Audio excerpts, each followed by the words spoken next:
하나님의 말씀은 마태복음 28장 1절에서 10절까지 말씀 보도록 하겠습니다. 마태복음 28장 1절에서 10절까지 말씀 보도록 하겠습니다. 제가 가진 성경으로는 신약성경 52페이지입니다. 마태복음 28장 1절에서부터 10절까지 말씀입니다. 우리 한 절씩 교독으로 읽도록 하겠습니다. 제가 한 절 읽고 여러분들이 한 절 읽고 교독으로 읽습니다. 안식일이 다 지나고 안식 후 첫날이 되려는 새벽에 막달라 마리아와 다른 마리아가 무덤을 보려고 갔더니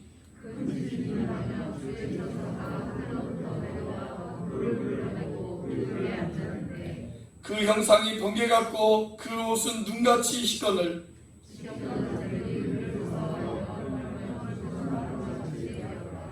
천사가 여자들에게 말하여 이르되 너희는 무서워하지 말라. 십자가에 못 박힌 예수를 너희가 찾는 줄을 내가 아노라.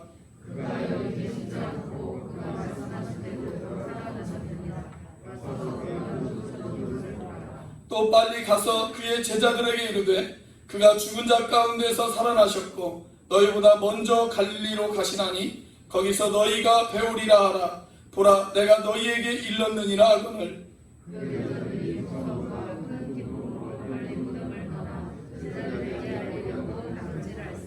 예수께서 그들을 만나 이르시되 평안하냐 하시거늘 여자들이 나아가 그 발을 붙잡고 경배하니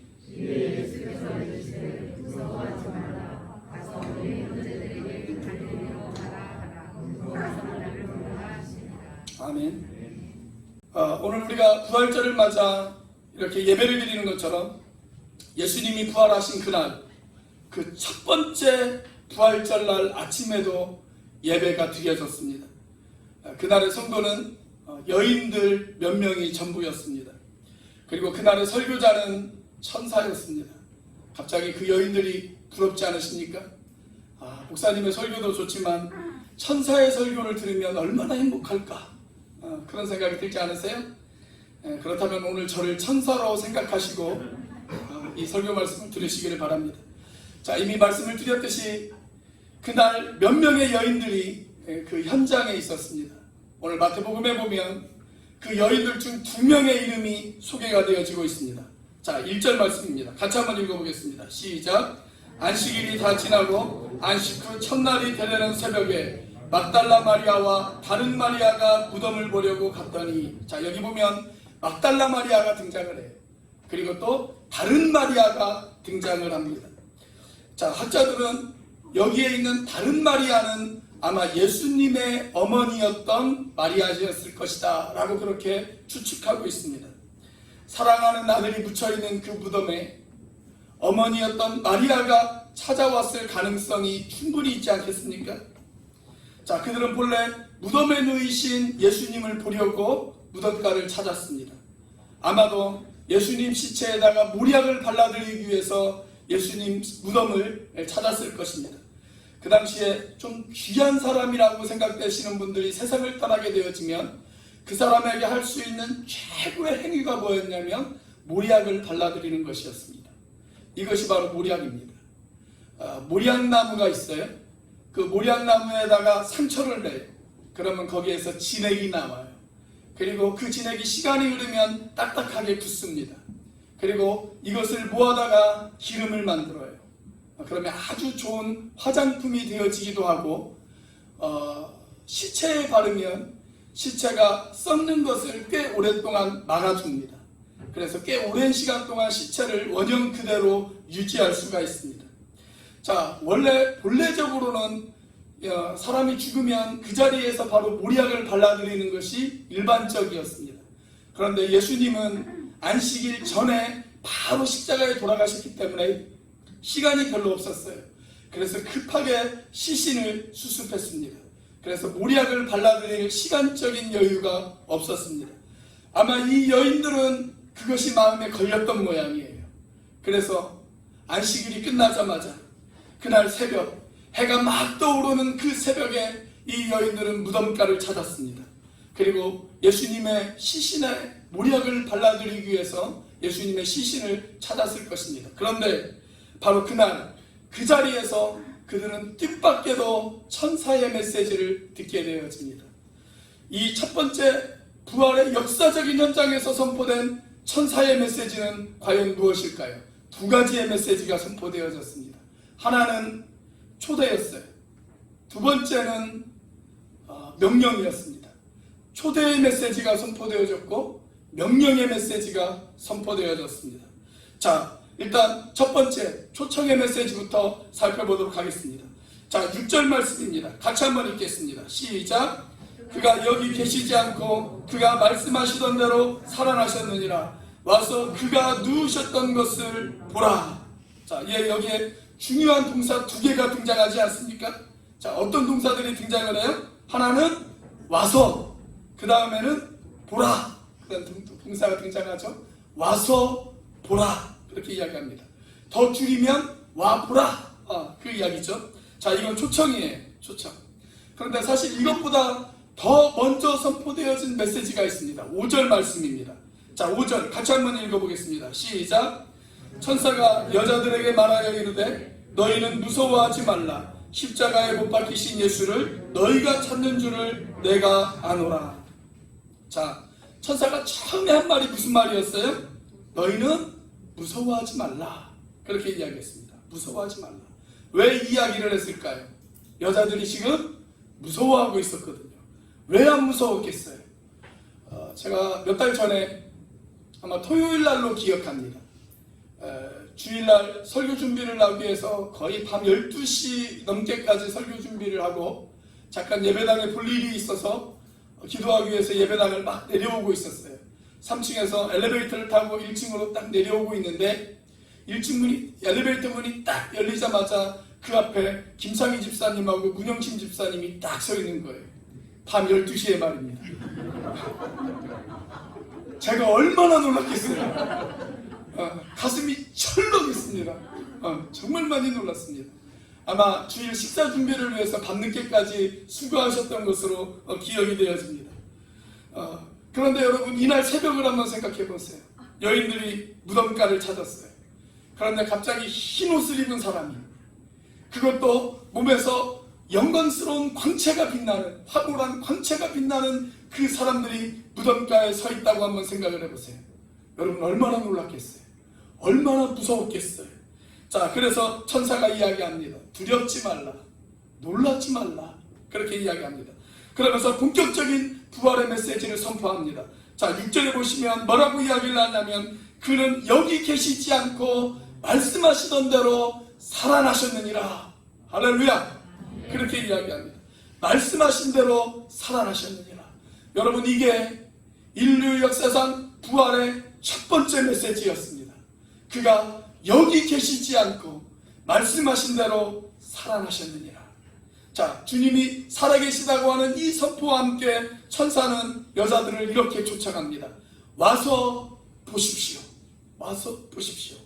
이것은 억지로 믿으라고 하는 강요가 아닙니다. 무조건 덮어놓고 믿어라 라고 이야기하는 것이 아닙니다. 와서 보십시오. 당신이 이 역사적인 현장을 직접 한번 확인해 보십시오. 우리 주님께서 부활하셨다는 사실을, 우리 예수님의 무덤이 비어있다는 사실을, 그분이 죽음을 이기고 다시 살아나셨다는 사실을 당신의 눈으로 직접 확인해 보십시오. 바로 이 초청입니다. 영국의 프랭크 모리슨이라고 하는 아주 유명한 법률학자가 있었습니다. 그는 기독교인들이 가지고 있는 신앙 가운데 가장 믿을 수 없는 신앙이 바로 부활신앙이다 라고 생각을 했습니다. 그래서 이 부활신앙만 무너뜨리면 내가 기독교 신앙을 무너뜨릴 수 있다 라고 생각을 했습니다. 그때부터 예수의 부활이 얼마나 허구인가를 연구하기 시작을 했습니다. 이 사람이 법률학자였잖아요. 그래서 예수님이 재판받던 1세기의 모든 재판 문서들을 모으기 시작을 했어요. 수집을 했어요. 자, 그래서 그것을 연구하기 시작을 하면서 그는 마침내 부활의 역사적인 그 증거 앞에 무릎을 꿇을 수밖에 없었습니다. 그 자료들을 연구하면 연구할수록 예수님의 부활은 흔들릴 수 없는 사실이라는 것을 그가 깨닫기 시작했어요. 그래서 결국 하나님 앞에 무릎을 꿇었습니다. 그리고 부활하신 그 예수님을 나의 주, 나의 구세주로 받아들였습니다. 그리고 그분이 책을 한 권 썼어요. 그 책의 제목이 뭐냐면 누가 돌을 옮겼는가 라고 하는 책입니다. 누가 돌을 옮겼는가. 그가 이 책 첫 번째 장에 제목을 붙였는데 이런 제목을 붙였어요. 처음에는 쓰이기를 거절했던 책. 그가 예수님의 부활을 믿어서 이 책을 쓴 것이 아니잖아요. 예수님의 부활을 깨트리기 위해서 이 책을 썼지만 처음에는 그 목적을 가지고 연구를 했지만 그러나 연구를 하면 연구를 할수록 예수님의 부활은 흔들릴 수 없는 사실이라는 것을 깨닫고 그는 첫 제목을 이렇게 붙였습니다. 처음에는 쓰이기를 거절했던 책. 자, 그러면서 그는 이런 유명한 이야기를 합니다. 지나간 역사 속에서 나처럼 예수 그리스도의 부활을 부인하거나 의심한 사람은 많았다. 그러나 그들 대부분은 나처럼 부활에 대해서 진지하게 그것을 연구해 본 사람들은 별로 없다. 만약 그들 중 누군가가 예수 그리스도의 부활을 진지하게 연구하기 시작을 한다면 그들도 나처럼 부활의 신앙을 고백하지 않을 수 없을 것이다. 그렇게 이야기했습니다. 미국 대학가에서 가장 큰 영향력을 미치는 전도자 가운데 조시 맥도웰이라고 하는 사람이 있습니다. 조시 맥도웰. 그는 대학교와 대학원을 최고의 성적으로 졸업한 수재였습니다. 그가 처음 복음을 들었을 때 그 복음이 믿어지지 않았어요. 특별히 이 사람도 부활신앙이 믿어지지 않았습니다. 그래서 이 부활신앙을 믿고 싶은 마음이 그에게는 있었어요. 내가 이 부활신앙을 믿기만 한다면, 이 부활 사건만 믿을 수 있다면 내가 예수님을 믿을 수 있을 것 같은데 과연 이 부활이 역사적 사실일까? 라는 궁금증을 갖기 시작을 했습니다. 자, 그래서 이 사람도 예수님의 부활을 연구하기 시작을 했어요. 무려 13년을 연구했어요. 그리고 이 사람이 도서실에서 보낸 시간만 해도 몇 시간이냐면 무려 1000시간이 넘게 이 예수님의 부활을 연구하기 시작했습니다. 그리고 그도 책을 한 권 썼어요. 부활의 요인이라고 하는 아주 유명한 책을 썼습니다. 이 책은 지금도 부활에 대해서 가장 영향력 있게 사람들에게 읽혀지고 있는 그러한 책입니다. 그는 연구 끝에 이러한 질문을 하나 던져봤어요. 예수님의 시체가 무덤에서 없어졌다는 것은 부인할 수 없는 사실이다. 그건 역사적으로 내가 부인할 수 없는 사실이다. 자, 그리고 나서 질문을 하나 던집니다. 자, 그렇다면 왜 예수님의 무덤이 비어 있었을까? 예수님의 시체가 왜 그 무덤에 없었을까? 거기에 대해서 질문을 던졌습니다. 그리고 스스로 몇 가지 가정을 한번 생각해 보았습니다. 첫 번째 가정은 도적설입니다. 도적설. 예수님을 사랑하는, 그리고 예수님을 따르는 제자 중에 누군가가 예수님의 시체를 훔친 뒤에 예수님께서 부활하셨다라고 소문을 퍼뜨린 것은 아닐까? 라고 가정을 해보았습니다. 그런데 예수님이 이 땅에 계실 때 예수님은 종종 사람들에게 내가 죽을 것이고 나는 3일 만에 다시 부활할 것이다 라고 이야기를 하셨습니다. 그 이야기를 예수님의 제자들만 들은 것이 아닙니다. 예수님을 반대하는 사람들도 그 이야기를 들었습니다. 자, 그렇다면 제자들이 헛소문을 퍼뜨리지 않게 하기 위해서 예수님을 반대하는 사람들이 예수님의 무덤가에 로마 병사들을 세워놓았습니다. 로마 병사들이 있는 한 예수님의 제자들이 그 시체를 훔친다는 것은 불가능했습니다. 자, 그래서 역사적으로 예수의 시체를 훔친다는 것은 도저히 있을 수 없는 일이다. 이건 불가능하다 라고 결론을 내렸습니다. 두 번째 가설입니다. 다른 무덤설입니다. 예전에 제 외할아버지가 돌아가셨는데 공동묘지에 묻히셨어요. 몇 년 뒤에 선산으로 이장을 할 것을 계획을 했기 때문에 그 묘에다가 비석조차 세우지 않았습니다. 저는 서울에서 사역을 하고 몇 년 뒤에 그 무덤을 저 혼자 한번 찾아가 보았어요. 꽃 한 송이를 가져가고 그리고 무덤 앞에다 꽃을 놓고 그리고 그 위에서 기도하고 그리고 내려왔어요. 그리고 몇 달이 지나서 추석이 되어져서 가족들과 함께 그 묘를 다시 찾았습니다. 그런데 가족들이 다른 묘로 가는 거예요. 다른 묘로. 제가 묘를 잘못 찾아간 것이었습니다. 아마 이 여인들도 그랬을 것이다 라고 생각한 거예요. 캄캄한 새벽에 무덤을 찾다 보니까 헷갈릴 수 있죠. 그렇죠? 그런데 헷갈려서 찾은 그 무덤이 마침 비어있는 무덤이었어요. 그래서 예수는 부활한 것이다 라고 그렇게 소리친 것은 아닐까, 이런 가정을 한번 생각해 보았습니다. 자, 그런데 조시 맥도웰은 이렇게 결론을 내렸습니다. 만약에 그랬다면 예수님의 시체가 어떤 다른 무덤에 있었을 것이고, 그러면 예수님을 반대하는 사람들이 그 시체를 끄집어내서 예수의 시체는 여기 있다, 예수는 부활하지 않았다 라고 말하면서 기독교 신앙을 무너뜨렸을 것이다. 그런데 그런 일이 역사적으로 일어나지 않았거든요. 그러니까 이 가설도 사실이 아니다 라고 결론을 내렸습니다.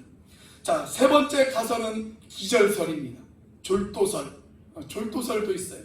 자, 그것은 뭐냐면 예수님이 완전히 죽은 것이 아니라 잠깐 기절한 것이었다.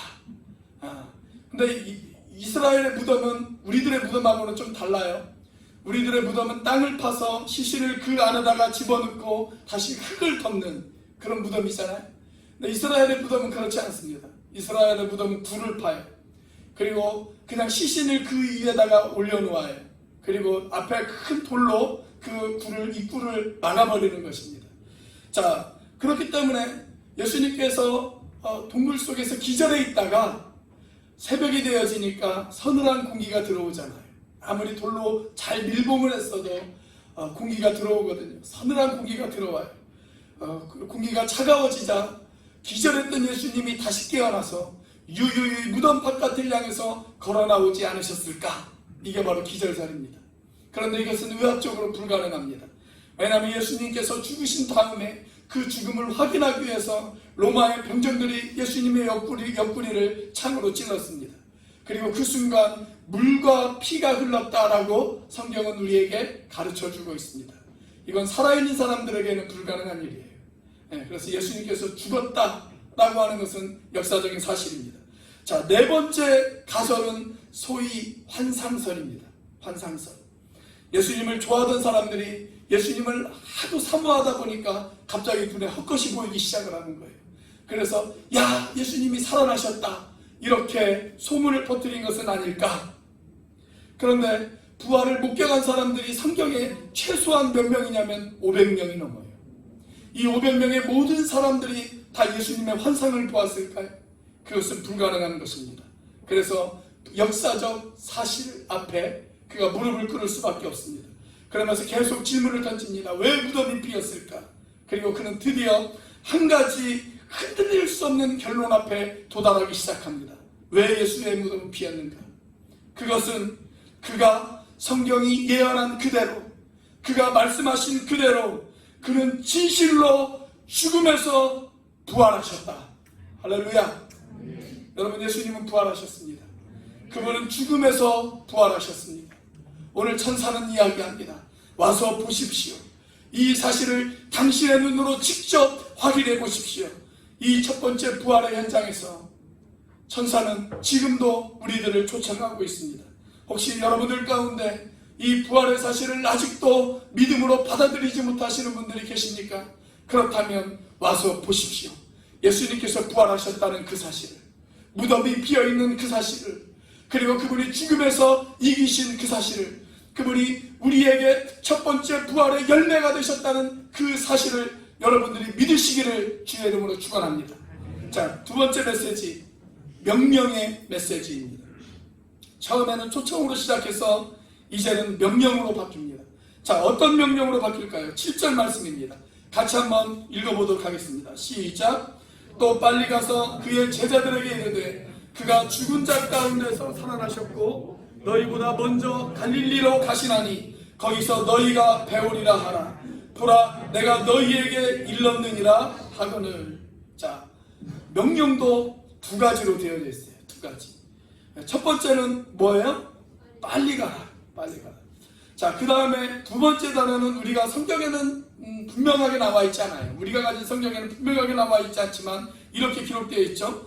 갈릴리로 가시나니 거기서 너희가 배우리라고 하라. 근데 뭘 하라는 거예요? 말하라라는 거죠. 말하라. 그래서 말하라 이 말입니다. 빨리 가라. 그리고 말하라 이야기예요. 자, 초청도 두 가지로 되어 있어요. 초청은 뭐였어요? 와서 보라. 자, 명령도 두 가지입니다. 명령은 뭐예요? 가서 말하라. 그 이야기예요. 그런데 어떻게 가라고요? 빨리 가라고요. 천사도 국적이 있다면 이 천사는 한국 천사였지 않을까 그런 생각이 듭니다. 성격이 급하잖아요. 빨리 가. 빨리 가서 말해. 아마 그렇게 이야기했을 것 같아요. 자, 그런데 어디로 가라고 명령했습니까?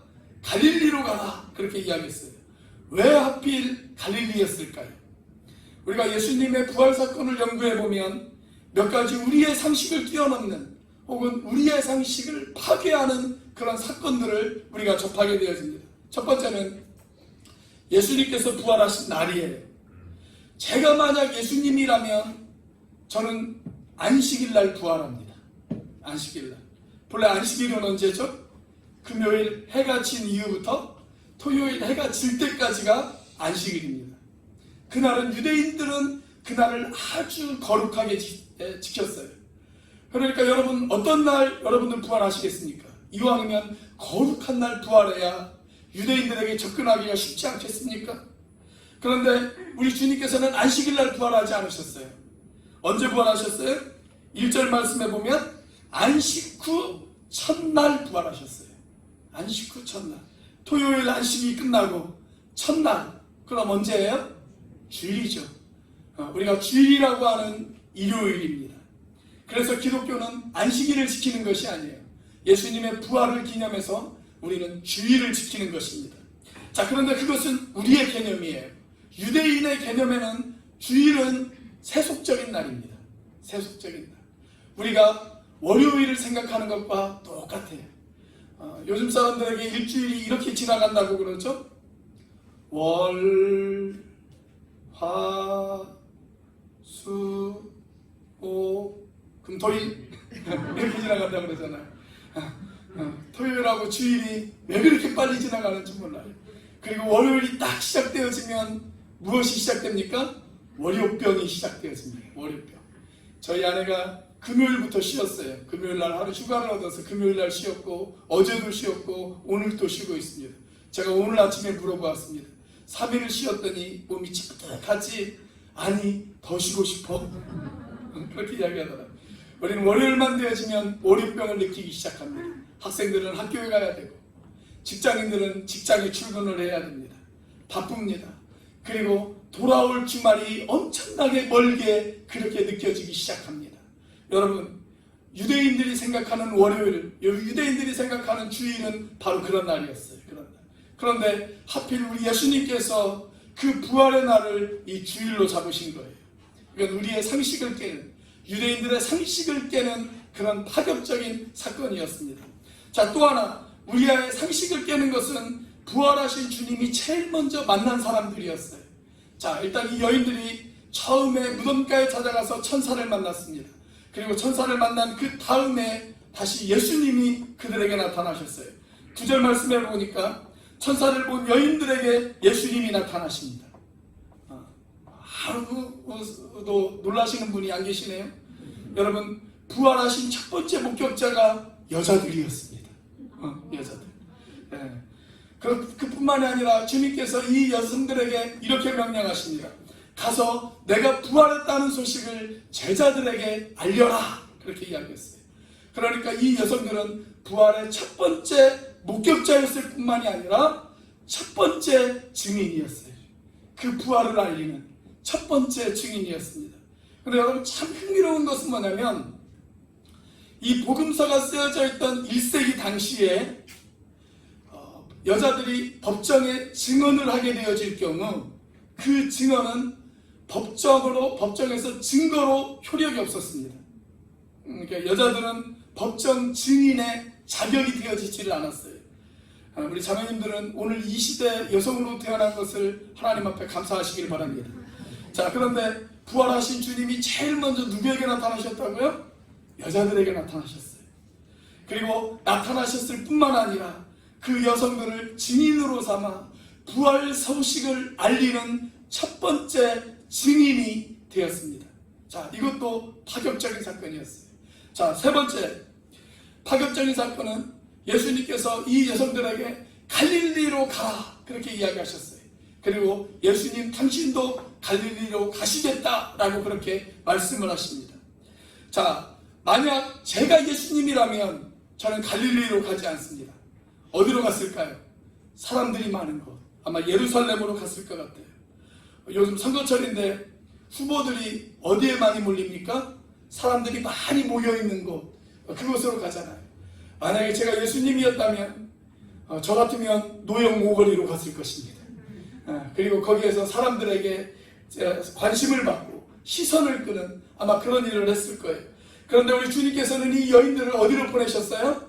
갈릴리 땅으로 보내셨어요. 이스라엘 땅 중에서 가장 북쪽에 있는 땅, 가장 편방에 있는 땅.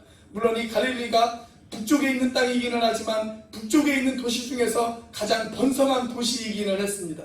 그렇지만 외적이 침입했을 경우에 가장 먼저 짓밟혔던 땅도 바로 이 갈릴리 땅이었어요.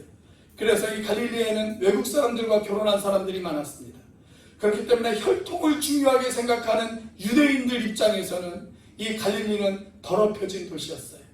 가난한 사람들이 모여 사는 도시, 천한 사람들이 모여 사는 도시, 그 도시가 바로 갈릴리였습니다. 그 증거로 마태복음을 보면 예수님께서 처음 사역을 시작하실 때를 이렇게 묘사하고 있어요.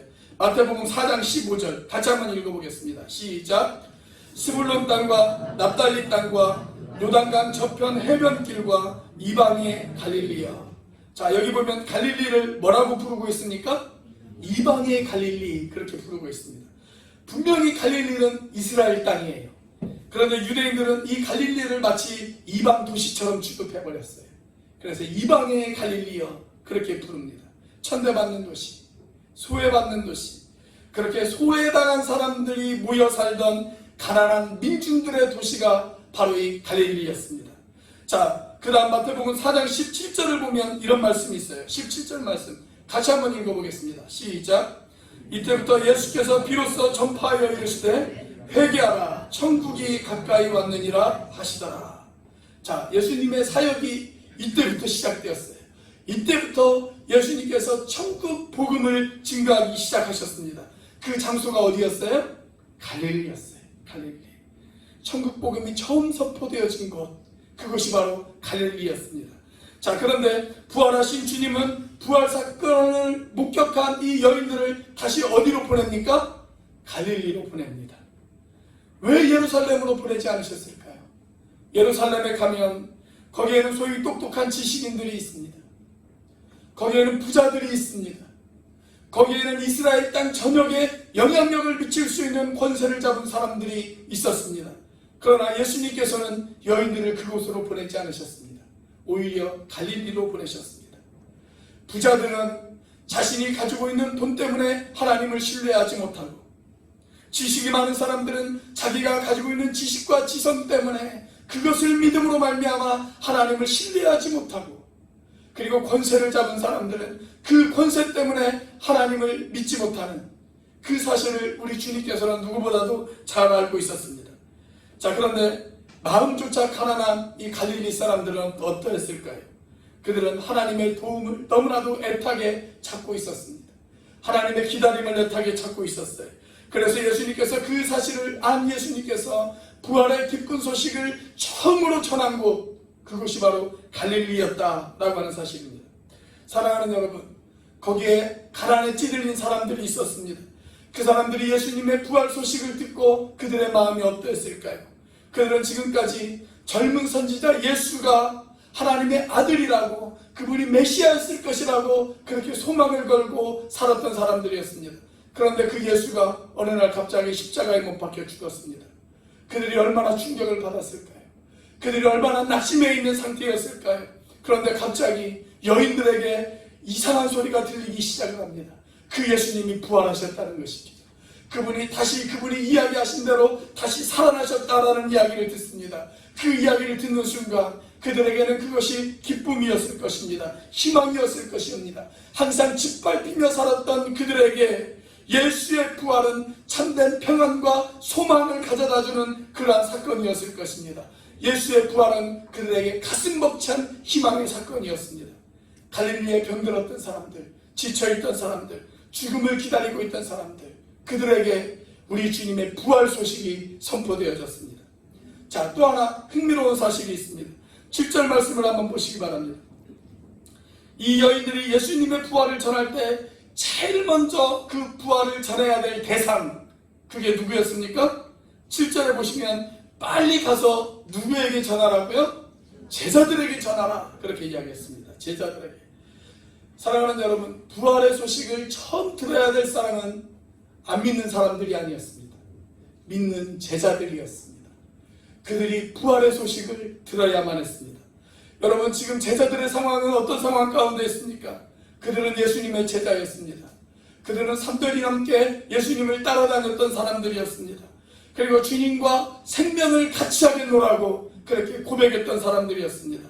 그런데 지금 부활의 소식을 믿지 못하고 듣지 못해서 그들은 절망 가운데 있는 그런 상황이었습니다. 여러분, 저는 동일한 배경이 우리들 가운데도 있을 수 있다고 생각되어집니다. 여러분, 이 땅의 부활의 소식 누가 들어야 될까요? 바로 저와 여러분입니다. 믿는 우리의 마음 가운데 부활의 확신이 있지 않으면 여러분, 우리가 어떻게 세상 가운데 부활의 기쁨을 증가할 수가 있겠습니까? 이 부활의 소식을 가장 먼저 들어야 될 사람, 이 부활의 소식을 가장 먼저 기뻐해야 될 사람, 이 부활의 소식을 듣고 가장 먼저 영광을 돌려야 될 사람은 바로 저와 여러분들입니다. 그래서 주님께서는 제자들에게 이 부활의 기쁨이 선포되어지기를 원하셨던 것입니다. 아니, 말을 바꾸어서 예수님께서는 지금도 우리들에게 이 부활의 소식이 선포되어지고 확증되어지고 믿어지기를 원하시고 계신다는 사실입니다. 여러분, 우리가 부활의 기쁨이 있어야만, 우리에게 부활의 소망이 있어야만 슬픔에 찌든 이 세상을, 코로나로 지쳐있는 이 세상에게 우리에게 기쁨의 소식을 증거할 수 있지 않겠습니까? 미국의 하버드 대학병원에서 평생을 걸고 죽어가는 사람들을 연구한 한 학자가 있었습니다.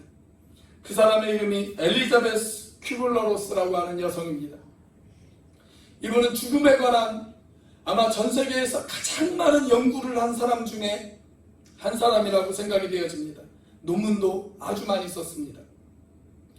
죽음 앞에 직면한 사람들, 그 사람들을 위로한다는 것, 여러분, 그거 쉽지 않죠. 저도 목회를 하면서 그게 제일 어렵더라고요. 죽음 앞에 직면한 사람들을 위로한다는 것, 그게 얼마나 힘들고 어려운 일인지 모릅니다. 그런데 우리가 이 죽음 앞에 직면한 이 사람들을 어떻게 우리가 효과적으로 그들에게 메시지를 전할까? 이 사람이 이것에 대해서 계속적으로 연구하기 시작을 했어요. 이것 때문에 늘 고민하고 있던 이 엘리자베스 코블러로스라고 하는 이 박사가 어느 날 자기와 같이 일하고 있는 흑인 여성 간호사를 한 명 보았습니다. 그런데 환자들이 이 여성 간호사가 가면 너무 좋아하는 거예요. 너무 기뻐하고 힘을 얻고 격려를 받고 그러는 겁니다. 그럼 도대체 그 이유가 뭘까? 이 흑인 간호사를 유심히 살펴보기 시작을 했습니다. 자, 그러자 그녀가 환자들에게 다가가서 손을 꼭 잡아주면서 그리고 잔잔한 미소를 지으면서 귀에다가 뭐라고 속삭이는 거예요. 하도 이상하게 생각해서 그 여성 간호사를 불렀습니다. 도대체 당신 뭐라고 환자들에게 이야기합니까? 뭐라고 이야기하길래 그들이 당신이 이야기하고 나면 그들 입에서 미소가 생기고 그리고 그들이 다시 힘이 생기고 그리고 왜 당신만을 그렇게 찾습니까? 도대체 그 이유가 뭡니까? 그렇게 물었습니다. 그러자 그녀가 이렇게 대답했다고 합니다. 저요? 그 이유요? 아주 간단해요. 아주 간단합니다. 저는 이렇게 말한답니다. 예수님께서는 부활을 약속해 놓으셨습니다. 나의 좋으신 주님은 부활을 약속해 놓으셨답니다. 나의 좋으신 주님은 부활을 약속해 놓으셨답니다. 저는 그렇게 이야기합니다. 사랑하는 여러분, 주님께서 우리를 위하여 부활을 약속하셨다고 하는 이 말, 여러분, 이 말이 오늘날 죽음 앞에 있는 많은 사람들에게 얼마나 큰 용기와 희망이 되어질 수 있을까요? 저 유명한 종교개혁자였던 마틴 루터가 종교개혁을 하다가 너무나도 지쳐 있었어요. 모든 것을 포기하고 싶었어요. 그래서 어느 날 그는 모든 것에 손을 내려놓고 그냥 주저앉아만 있었습니다. 그때가 지금과 같이 봄이었던 아마 그런 시기였던 것 같아요. 이렇게 창가에서 막 피어오르는 그런 새싹들을 바라보기 시작을 하면서 이 루터가 갑자기 이런 생각이 들었습니다. 그리고 이런 말을 했습니다. 루터가 평생 동안 이 말을 아주 자주 했다고 합니다. 그렇다. 부활하신 나의 주님은 도달하는 저 새로운 잎사귀마다 부활의 약속을 새겨놓았다. 여러분, 부활의 사건이 믿어지지 않으십니까? 그러면 들로 나가보십시오. 밭으로 나가보십시오. 거기에서 새롭게 돋아나는 새싹들을 볼 때마다 주님께서 우리에게 부활의 약속을 새겨놓았다는 사실을 여러분 바라보시기를 바랍니다.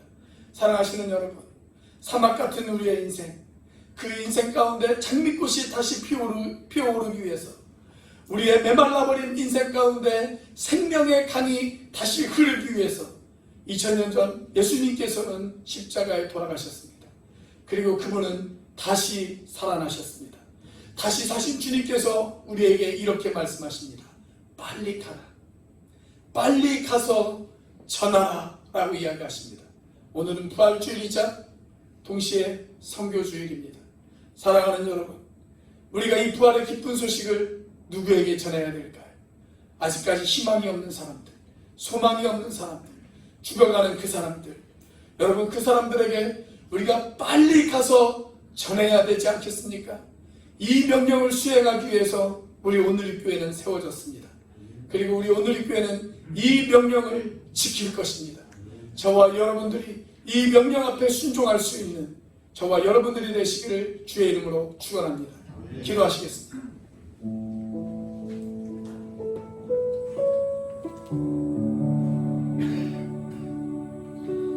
오늘 말씀을 통해서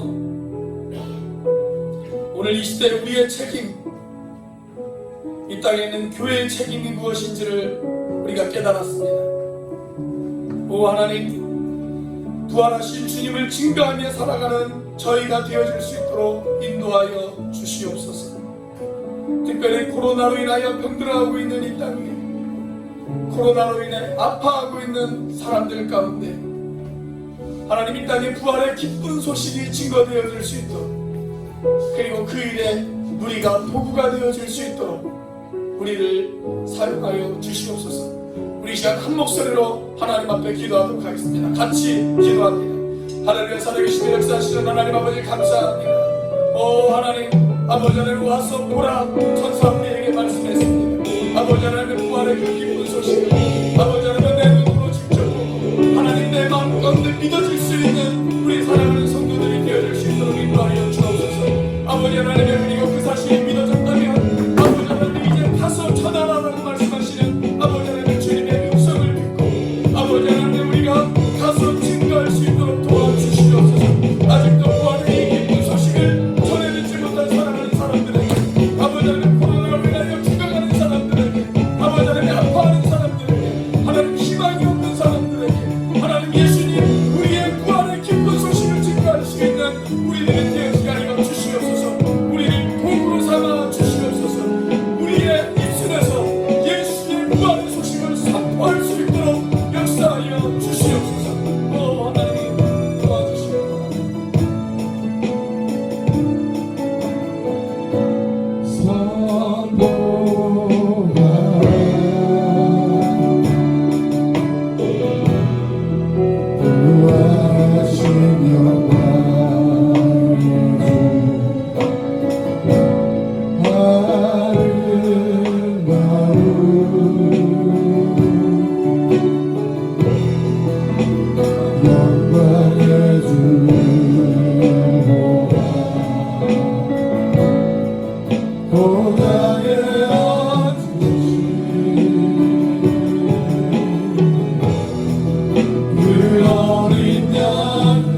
가슴에 담습니다.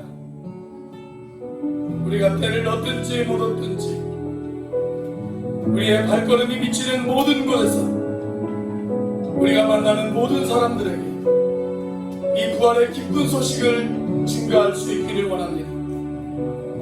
하나님, 침묵할 수 없는 우리입니다.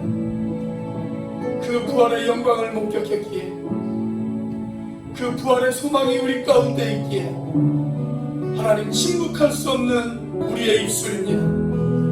하나님, 온 열방을 향해서, 온 세상을 향해서 이 부활의 기쁜 소식을 증거할 수 있는 우리가 되어지게 하여 주옵소서. 이 부활의 증인이 되어지는 우리가 되어지게 하여 주시옵소서. 이제는 우리를 위하여 십자가에 달리신 성자 하나님의 은혜와 그 독생자를 죽기까지 내어주신 성부 하나님의 사랑과 지금도 그 사랑을 깨닫게 하시고 충만하게 하시는 성령 하나님의 교통하심이, 주님의 부활하심을, 주님이 다시 살아나셨음을 우리들 마음 가운데 확증하며 살아가는 지체들 머리 위에, 이들의 삶의 현장마다, 그리고 가정마다, 사업의 장마다 부활의 승리와 평안이 함께 하시기를 우리 주 예수 그리스도의 이름으로 간절히 축원하옵나이다.